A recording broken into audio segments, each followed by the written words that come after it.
சற்றுமுன் வெளியான தகவல். ரேஷன் அட்டைதாரருக்கு முக்கியமான தகவல் வெளியுள்ளது.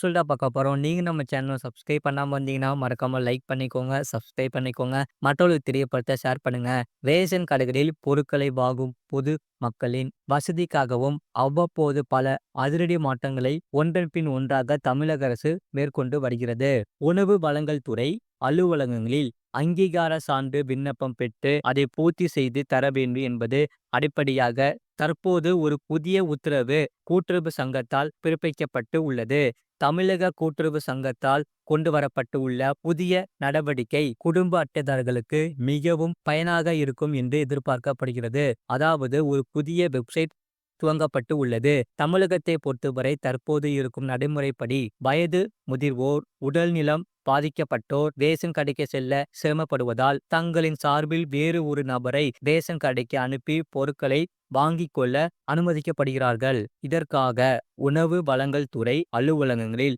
அங்கீகார சான்று விண்ணப்பம் பெற்று அதை பூர்த்தி செய்து தர வேண்டும் என்பது அடிப்படையான விதிமுறையாகும். இந்நிலையில் www.tnpds.government.in என்ற வெப்சைட்டில் விண்ணப்பிக்கும் வசதியை உணவுத்துறை புதிதாக அறிமுகப்படுத்தி இருக்கிறது. முழு வீடியோ லிங்க் கீழே இருக்கு. அதை கிளிக் பண்ணி பாருங்க.